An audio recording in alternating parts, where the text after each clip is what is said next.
À 20 ans, j'ai acheté un billet pour aller à Londres, je ne parlais pas anglais et au bout de 3 ans, j'ai fini manager d'un restaurant et je parlais anglais.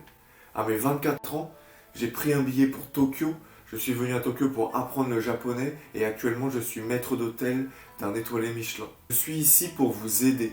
Avec mon expérience, je souhaite aider les personnes qui voudraient emménager dans des pays étrangers et je vais vous donner mes conseils que j'ai répartis en 3 petites catégories. On va commencer par la vie sociale, ensuite la vie administrative et un peu une catégorie un peu bric-brac où j'ai mis 2 3 sujets à aborder. Je vais commencer par le sujet le plus important, qui est le plus essentiel pour justement développer et commencer sa vie d'expatrié dans un nouveau pays. Surtout qu'il faut savoir que vous commencez de zéro.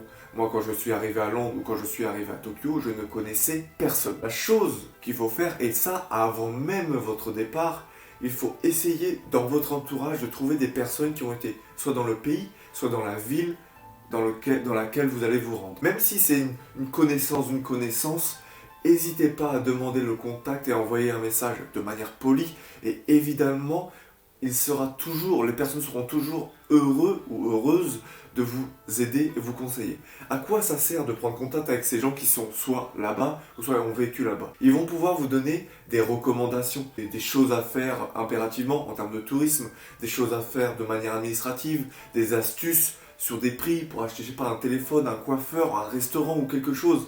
Le fait de avoir une petite connaissance par ce genre de personnes, c'est ce qui vous aide dès le début. Et on va poursuivre dans ce côté social où je pense que c'est la chose la plus importante à faire quand vous arrivez dans un nouveau pays. Alors oui, il y a le logement, etc. et tout, mais je pense que le plus dur au début, c'est de se construire une vie sociale. Je vais prendre mon propre exemple pour vous le démontrer. Je suis arrivé à Londres, je ne connaissais personne. Au bout de 3 jours, j'ai trouvé un restaurant directement en faisant du porte-à-porte. J'ai commencé directement à travailler. Il faut savoir que je travaille dans la restauration. Je travaillais du mardi au dimanche, j'avais un jour de repos, pas mes week-ends. Et je travaillais de 11 h à 23 h. Pour avoir une vie sociale, ça a été très compliqué. Ce qui s'est passé, c'est que ma première année, quasiment, je n'ai fait que de travailler et rentrer chez moi, jouer à la console. Je n'ai quasiment rien visité, je n'avais quasiment pas d'amis, je ne sortais pas. Vraiment, je ne sortais pas. Je suis arrivé à Tokyo, j'ai appris de mes erreurs, j'ai pris 6 mois où je suis arrivé et je me suis mis comme objectif, il faut que d'abord je rencontre des gens avant de vouloir travailler dans ce pays. Et c'est ce que je vais vous recommander en priorité, c'est que vous arrivez dans le pays, vous vous installez dans votre logement, etc. Ou même, vous pouvez commencer dans une auberge de jeunesse, qui est très bien pour prendre contact avec des personnes. Sauf que dans les auberges de jeunesse, généralement, les gens sont de passage. Ils ne sont pas comme vous, vont pas rester dans le pays. Les choses qu'il faut faire en priorité, c'est qu'est-ce qui, moi, est important? Qu'est-ce qui m'anime en général? Quelles sont mes passions? Quelles sont les choses qui sont faciles pour moi à échanger avec les gens? Première chose, quand vous êtes à l'étranger, et ça va être un réflexe, ça va être de chercher des choses où il y a une communauté française. Par exemple, quand je suis arrivé à Tokyo, une des premières choses que j'ai faites, c'est bar français. Et j'ai été dans un bar où il n'y avait que des Français, où j'ai pu prendre mes premiers contacts. Je le recommande vraiment, c'est de faire un bar, un resto, un événement français où vous êtes sûr de trouver des personnes françaises pour échanger. C'est le plus important. Le fait que vous n'allez pas travailler dès le début, ça vous permet d'avoir un emploi du temps assez libre et vous pouvez proposer aux gens que vous rencontrez, avec qui vous avez des bonnes accroches, de pouvoir les revoir assez rapidement. C'est ça un peu le petit cheat code qui vous permet de créer des relations. On peut marcher aussi, vous avez dans certains pays, surtout dans les grandes villes, des clubs. Donc par exemple, je ne sais pas si vous êtes fan de basket et vous voulez continuer à faire du basket, vous pouvez aller dans des clubs et ensuite vous pouvez trouver des personnes qui parlent français ou qui parlent anglais ou qui parlent la langue que vous parlez.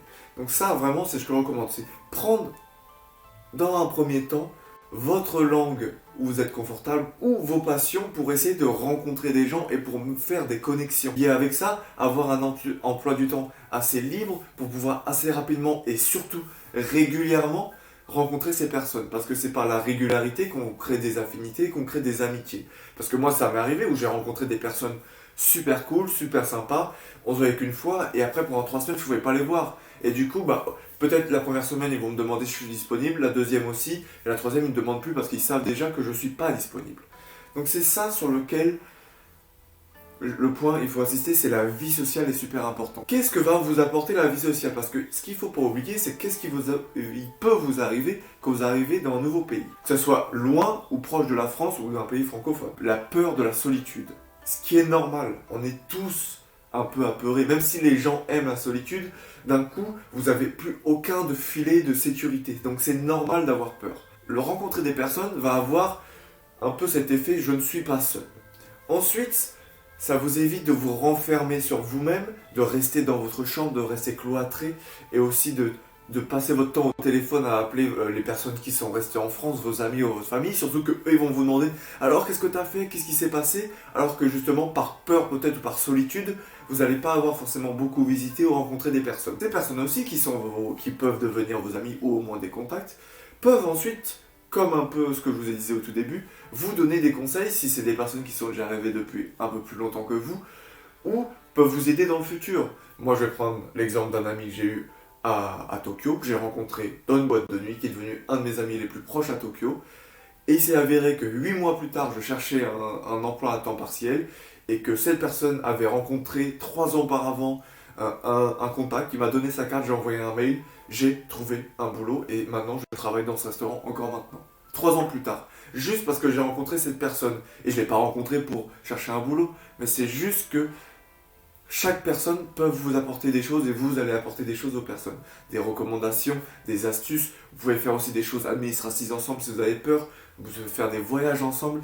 C'est super important, la vie sociale. Franchement, c'est le point à ne pas négliger et c'est vraiment le point le plus important, je pense, quand vous allez emménager dans une ville.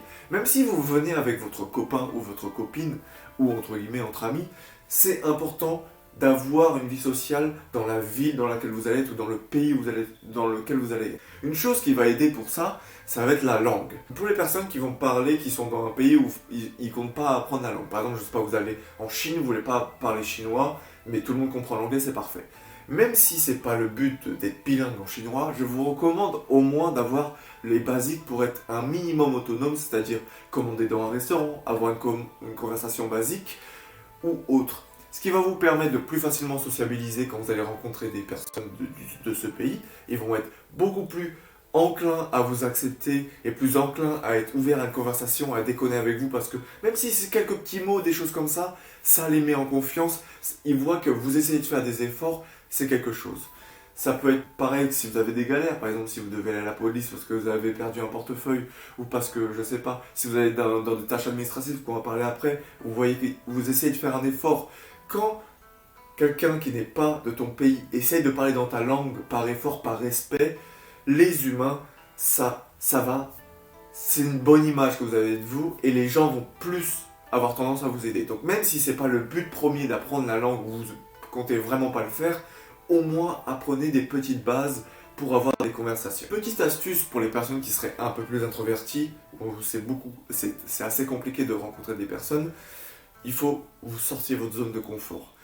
Et déjà, si vous avez déjà fait le pas d'aller dans un pays étranger seul ou même accompagné, vous avez fait pour moi le plus gros. Donc, essayez de sortir, aller dans des événements. Ça ne vous demande pas de parler énormément. Mais la chose pour rencontrer et parler avec des nouvelles personnes, ce qui est intéressant pour faire des contacts, c'est de parler aux gens, juste de leur demander comment ça va et de leur poser des questions. En fait, la manière la plus simple de connecter avec quelqu'un, de rencontrer quelqu'un, c'est de parler de cette personne. Parce que quand on parle de soi, on est à l'aise, on sait, par exemple, t'as quel âge, je sais j'ai quel âge, je sais d'où je viens, je sais mes anecdotes, etc. Donc c'est beaucoup plus facile, et donc du coup, en fait, vous mettez les gens à l'aise. Et en général, s'il y a un bon feeling, les gens vont vous retourner la question, on va renchérir sur vos questions, et donc c'est là où ça crée le dialogue et vous pouvez avoir une connexion. Après, si vous avez de la chance, vous pouvez avoir des choses en commun, et c'est ça qui facilite encore plus le dialogue. Mais vraiment, si vous êtes un peu introverti, vous essayez de votre maximum, juste posez des questions aux gens, et après laissez faire. Ne forcez pas si vous voyez qui ne répondent pas, ou qui ne sont pas vraiment dans la conversation, passez à autre chose, c'est pas grave. On passe tout de suite à la vie administrative. Alors pour l'administration, c'est dans tous les pays, c'est la galère. Je pense que c'est une phobie pour tout le monde. Déjà qu'en France, c'est panique à bord, c'est pareil à l'étranger. 3 choses vraiment que je recommande. Acceptez que vous allez sûrement pas comprendre quand vous allez y aller. Si vous, par exemple, comme moi, je suis allé au Japon, C'est pas de l'anglais, c'est pas il y a des mots plus ou moins que je peux comprendre ou autre. Je comprends rien, vraiment rien. Il faut, avant d'y aller, je pars du principe que je sais que je vais pas comprendre, ça va être long, ça va être compliqué, mais je le sais. Je suis pas surpris en fait va y avoir une difficulté. Et du coup, le fait que je me prépare à ça, je ne panique pas. Quand la personne va me poser des questions, je dis je comprends pas, c'est pas grave. Pas besoin d'être mal à l'aise, pas besoin de devenir tout rouge, pas besoin de paniquer. Je dis excusez-moi, je comprends pas. Essayez de sortir un Google Trad, essayez de faire quelque chose. Mais au moins, je suis prêt. De toute façon, nous sommes deux humains. Et une chose est malaisante si vous la pensez malaisante. Si vous la pensez normale, je dis bah écoutez, moi je viens juste d'arriver, c'est normal que je ne parle pas votre langue. Il n'y a aucune raison pour laquelle vous devez être gêné. Je vous recommande en premier, c'est de vous préparer dans vos tâches administratives, que ce soit pour l'acquisition d'un téléphone, que ce soit pour la carte de résidence d'un pays, d'un visa, ou autre, tout ce qui est, ou banque justement, ou assurance, etc. C'est-à-dire renseignez-vous au maximum, soit par votre compagnie, soit par des personnes qui ont vécu là-bas, soit par internet, pour préparer les dossiers en amont. Ça sera tellement plus facile. Donc, vous faites tout votre dossier. Si vous avez même des fois, vous avez les feuilles qu'il faut pré-remplir déjà, des fois qui sont imprimables en amont. Donc essayez au maximum de privilégier ça, même si vous devez aller à l'office, de remplir tout au maximum en amont. Vous avez le temps, vous êtes tranquille, il n'y a pas le stress, vous pouvez traduire avec votre téléphone, etc. C'est beaucoup plus facile. Faites attention quand vous regardez sur des sites web à l'année où j'ai eu beaucoup cet exemple à Londres ou à Tokyo quand je faisais mes recherches. C'est que des fois, les personnes vont vous dire qu'il faut tel et tel document ou c'est ce papier à remplir, alors que c'était en 2013. Alors que là, maintenant, on est en 2025. Bon, bah, il y a 12 ans qui sont passés, ça n'a plus rien à voir. Donc faites attention à quel moment ça a été posté. La dernière chose, qui sont un peu plus pour les personnes un peu comme moi, je pense, un peu feignantes et qui ont un peu peur de le faire, après je connais personne qui adore l'administration, c'est de dès que vous arrivez, essayez le plus rapidement possible de tout regrouper. C'est-à-dire que des fois, dans le City Hall de la ville où vous allez être, vous pouvez faire plusieurs choses. Vous pouvez faire, ça se trouve, l'assurance, votre carte de résidence, votre carte bancaire, j'en sais rien. Vous pouvez faire plusieurs trucs. Et au lieu de le faire en plusieurs fois, prenez-vous une ou deux journées, faites tout. Pareil pour tout ce qui est Wi-Fi, téléphone, même rendez-vous, logement ou autre. Essayez de tout regrouper dès le début et comme ça vous en êtes débarrassé. Et surtout aussi ce qui est intéressant, c'est que à chaque chose que vous avez à remplir, au début ça va être compliqué, mais comme si vous faites tout en même temps, au bout d'un moment, au bout du troisième bulletin à remplir, bah en fait vous comprenez maintenant ce qu'on vous dit. Ça fait déjà 2 fois que tu l'as rempli le papier. Du coup, c'est pour ça que je vous conseille de vraiment tout faire en un bloc. Donc voici mes recommandations pour l'administration. Le dernier petit dossier, c'est le bric-à-brac. La première chose pour les personnes par exemple qui ne seraient pas pour l'instant, qui voudraient aller dans ce pays X, mais qui ne savent pas où aller exactement.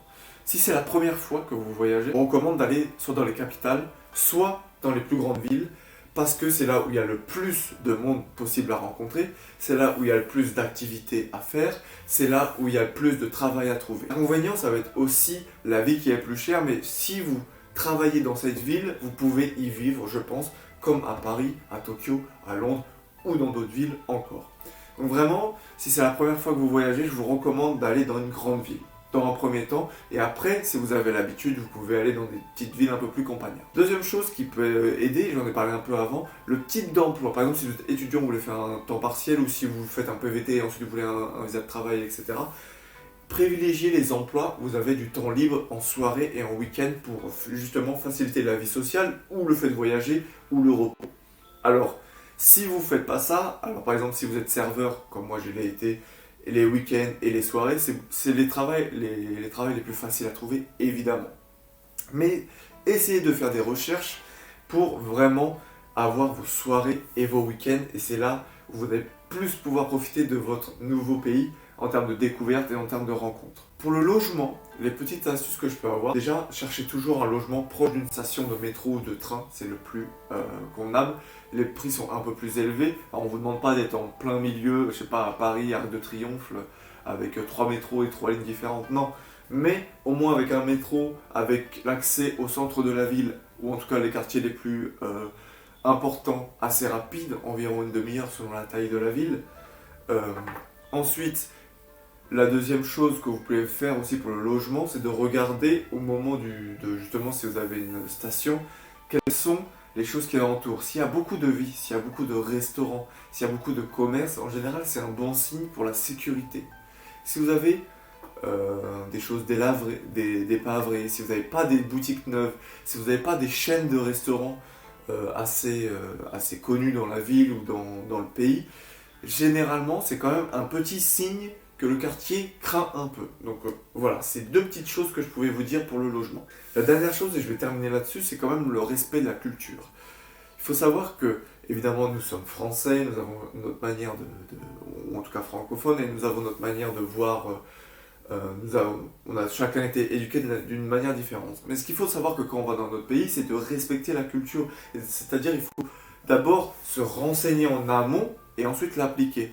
Moi, je vais donner un exemple concret. Au Japon, on ne parle pas au téléphone dans le train. C'est simple.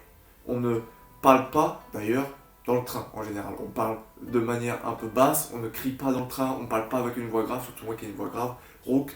Ça ne se fait pas. Par exemple, c'est qu'un exemple, il y en a plein. Il y en a plein. Je sais pas, par exemple, en France, on fait la bise, il y a plein de pays où on serre la main, ou même, par exemple, encore une fois, le Japon, on se touche pas. C'est des choses très bête, mais c'est très important de respecter là où on vit et du coup l'environnement dans lequel vous allez être, que ce soit les personnes autour de vous, ça peut être vos collègues, ça peut être les personnes que vous allez rencontrer, ça peut vous envoyer une bonne image et du coup ça va être une meilleure chose pour vous sur le long terme, je pense. Par exemple, il y a des gens, moi je le sais, j'ai déjà vu, qui ne respectent pas les cultures du pays et du coup peuvent avoir des problèmes soit avec les habitants, soit avec la police directement. Et du coup, si vous déjà vous voulez améliorer et partir sur de bonnes bases en allant dans un nouveau pays, il faut faire attention à ça. Et aussi, surtout, c'est ça sert à rien de comparer avec la France. Vous pouvez comparer de manière rigolote et vous dire oh ça c'est quand même différent, etc. Mais ça sert à rien de dire ça c'est mieux en France ou ça c'est mieux ici. C'est différent. C'est différent. Il y aura toujours des choses positives et négatives dans chaque pays où vous allez aller. Donc voilà, c'est les 3 points que je voulais aborder, plusieurs conseils que j'ai abordés. J'espère que ça a été clair pour vous. N'hésitez pas à me dire dans les commentaires ce que vous en avez pensé. S'il y a des personnes qui ont expérimenté comme moi la vie à l'étranger, n'hésitez pas à mettre vos conseils dans les commentaires. Je fais cette vidéo dans l'espoir que peut-être juste une personne, je vais l'aider avec peut-être une chose que j'ai dit dans ma vidéo. Peut-être que ça va l'aider en amont ou peut-être que quand il va vivre dans ce pays, ça va avoir un déclic et il va comprendre. Et j'espère que j'aurai pu aider cette personne. Et si je peux en aider plus, bah tant mieux. Je vous dis à la prochaine. C'était un plaisir de faire cette vidéo. Merci pour tout.